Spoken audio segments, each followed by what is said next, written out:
is running for State Senate, seat 11. Richard, if you could please unmute yourself, and if you have your questions handy, if you could just do a brief introduction to yourself and start running through those questions, that would be awesome. And then we'll open up to the audience for Q&A. Thank you. Wonderful. Hello, everybody. My name is Richard Walsh. I'm running for a position in the Senate in District 11. I'm an attorney. I've been practicing law for the last 30 years. I started my practice in Salem, Oregon, and I've been practiced there for about 10 years. And then I moved to Kaiser, and then I practiced there for about 20 years. And the entire time I've been serving predominantly members of District 11 from Woodburn to Salem has been my clientele for the last 30 years.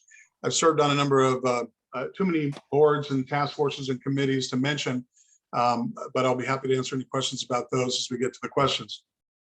The first question is, why am I running? And there's really three reasons why I'm running. The first reason is just the issues in general. There's a lot of issues, and I'm going to talk about that later. So I won't spend a lot of time on that right now, but the issues are driving force. The other one is just my values. And my values is basically to do the best I can with what I've got while I've got it. And I've lived by that for my whole life. And it really is a matter of bandwidth. When I was a high schooler, I didn't have much bandwidth. So all I was able to do is drive Meals on Wheels and visit nursing homes and things like that.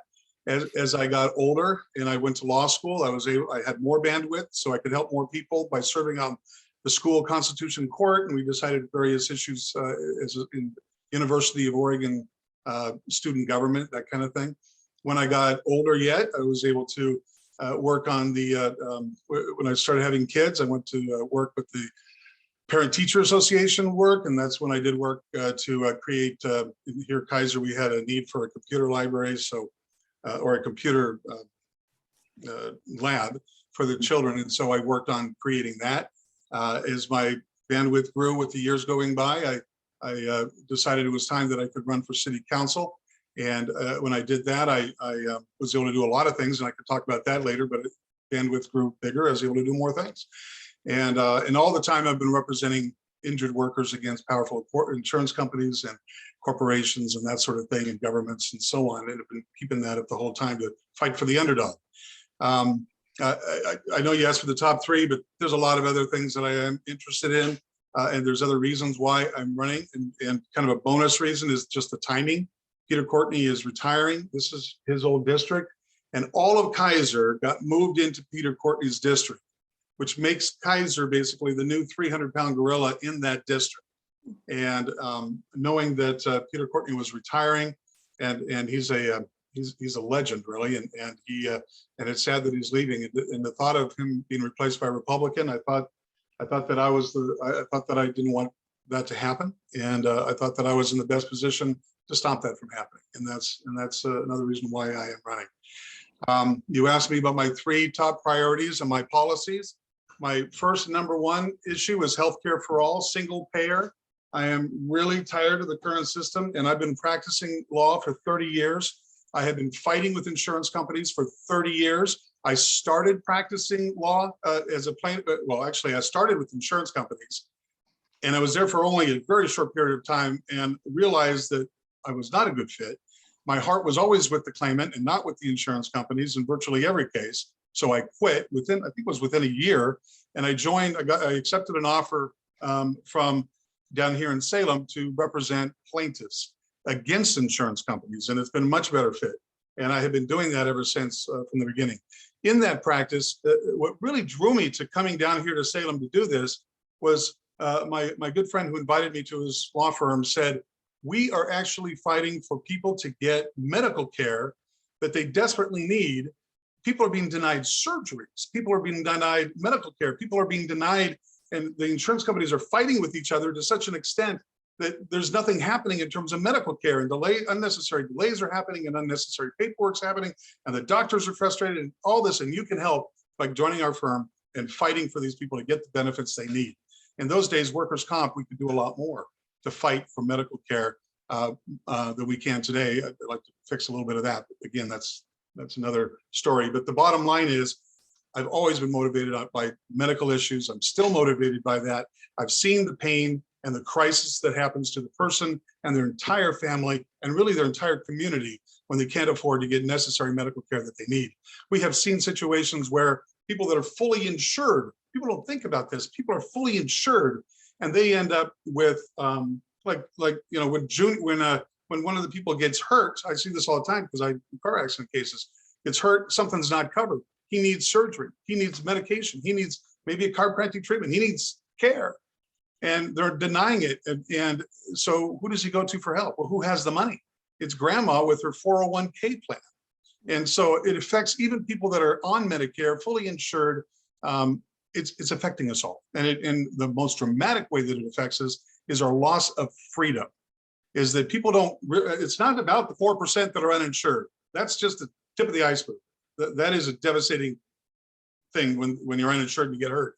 But that's just the tip of the iceberg. All of us suffer. We're tied to our jobs. We have people, I can't tell you how many people, my sister-in-law is working as a delivery person, and she's 50 years old, working as a delivery person, and she's waiting until she's 66 and a half because she has to keep her insurance and she has to abandon her dream she has other dreams that she wants to do, but because her husband got sick and needs medical care, she will never be able to leave that job. She is tied to that job because it has excellent medical care benefits, and she's going to stay there until she's 66 and a half. And that's the kind of loss of freedom that we experience because of this crazy medical system we have. So I know it's not going to happen overnight. I know it's a big lift, and I know that it's, anything we can do though to get in that direction, I would be happy to work on. So anyway, I probably used more time talking about that. I would love to talk about it even more if anyone has questions. My second issue is about homelessness and housing affordability. And first I want to acknowledge all the work that is being done. Arches is doing a great job. The Mid-Willamette Valley Coalition is doing a great job. So many people are doing a great job on a lot of things, but there is so much more that needs to be done. And what I would like to emphasize is to do more work on taking care of the unsheltered first. It's kind of a Maslow hierarchy of needs thing. We got to get these people a place that's safe, that they can take all the earthly belongings out of their shopping cart and put it into a shelter. I've been a big fan of micro shelters. I was one of the first, I think I might have been the first person to advocate in front of the city council for micro shelters in our area at a time before the pandemic, when the only one that had micro shelters was the Conestoga huts that were down there in Eugene, and there was some in Walla Walla and some other places, but we really needed to bring them here. I'm thrilled that they are now here. I'm on the board of advisors for Church in the Park Group, which is a nonprofit that is helping to bring these micro shelters and services to the micro shelter community. There's so much more that can be done. I'm thrilled that Chris Hoy was able to get that bill passed so that some state prison land and other lands that the state owns can be used for these micro shelters, because that's the biggest hurdle right now, is just finding land. And so there's a lot of that. In terms of, I wish I had more time, but anyway, with housing affordability, I think that we can really work on that. There's several ways to do it, but you got to increase inventory of affordable housing and financing options for people that don't have a $50,000 down payment to get into those houses. So affordable housing. And we can do the way we've been doing it, which is Section 8 housing supplemented forever, or we can try to find a way to encourage more truly affordable housing. And by truly affordable, I mean less land, less labor, less materials.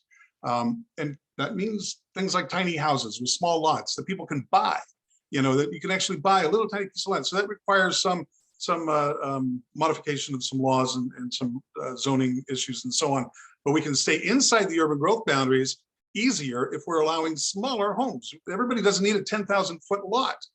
We can have, there's been a community built in Eugene or Albany, actually, which is a little community of tiny homes, beautiful little space, brand new homes.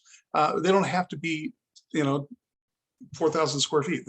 They don't have to be huge. They can be just, tiny homes.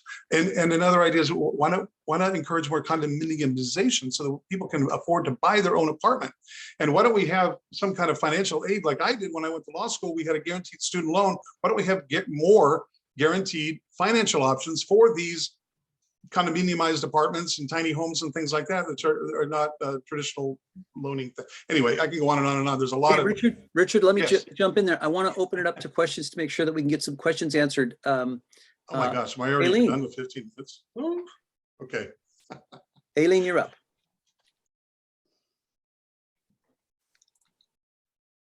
once you're unmuted. Okay. Anyway, I do have to confess that I've been trying to get Richard Walsh to run for office since he was developing Kaiser Rapids Park on with a bipartisan committee that they loved. Everybody on the committee, including Janet Carlson, praised his leadership, and the park has become a gem of the Kaiser area. So anyway, I will ask you, Richard, will you pledge to not weaken Oregon's land use laws? Of course, you know, I feel that way. We need to preserve our farmland as much as possible. And we have mechanisms in the current existing urban renewal, urban growth boundary laws to accommodate the growth that we have and that we can expect. I think we can make it work with what we have. Thank you.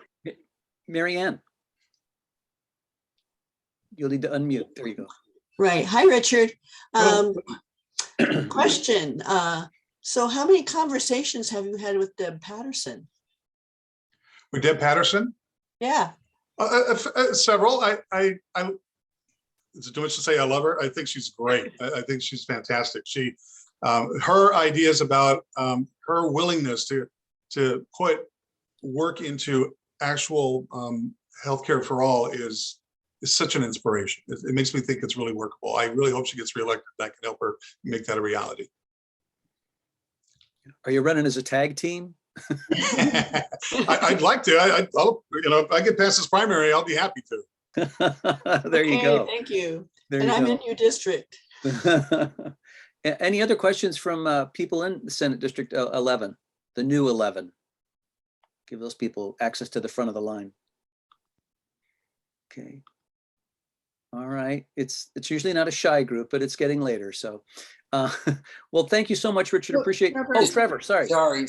I just thank you so much, Richard Walsh, for being here. My mom lives in Kaiser and she can vote for you. So why should my mom, it's kind of a restatement of your super brief elevator speech, but why should my mom who lives in Kaiser vote for you? Thank you. All right. So she should vote for me because, well, for one, I'm really out of, is this my end? Am I out of time? Are we at the end? You got a minute. I got a minute. Oh my gosh. Okay. Go to my webpage, see all the things, all the challenges that I've seen and all the ways that I've succeeded in passing over them. Richard Walsh for Senate.com. We've had all kinds of things that we have worked on over the years. When we needed a riverfront park, you know, we did that. You guys know about that. But also I've done other things. When St. Ed's needed a new vision, I was the chairman of the visioning committee, and now we have a new church. When St. Ed's, when Kaiser wanted a computer lab, I spearheaded that committee, and now they have a computer lab. When we wanted a recycling program, I worked on that. Now we have a recycling program. When we curbside recycling program. When we needed more jobs in retail and restaurants and services and tax revenue for the city, I fought really hard to get Kaiser Station, and we got that. We got a police station. We needed it. I got that. I worked really hard with the mayor and the city council. We got the new police station and no new taxes. We got it built with basically revenue from Kaiser Station that we also created at the same time. We needed more sidewalks and bike paths. A friend of mine fell over on a wheelchair, fell into River Road, almost died, could have died. And so I worked really hard to get more sidewalks and bike paths. She can tell you about that. She's on my webpage, I think, or she will be. When the Willamette River access was threatened, I worked really hard on a committee to start and complete the water trail. Now you guys can float all the way from Eugene to Portland. When the homeless crisis started, you know, I did it. Anyway, I can go on and on and on. I also really enjoyed going to the Supreme Court to get laws changed for the benefit of all workers, government workers, private workers, all workers in various areas. Go to my webpage, you'll learn all about it. I really enjoy changing the law to make a positive difference in our community. That's what motivates me. And I feel like I'm already been representing Kaiser. I've been already representing Senate District 11. I've been representing residents from Woodburn to Salem for 30 years. I know the farmers, I know the educators, I've studied and learned their needs and advocated for them to get what they're entitled to. I've had educators that are clients, business owners, as well as workers. I've had young and old, I've had all races, I've had all religions, all sexual orientations, all nationalities. You know, every conceivable group of people in this district I have already represented. And I probably am representing right now with my caseload. And what I'm saying is that what I want is I want additional tools to really make a difference in all of their lives. Everybody in District 11. And that would be very satisfying for me. And being on the Senate would give me those tools. So I would ask for your support. Thanks very much. Thanks very much, Richard. Really appreciate that.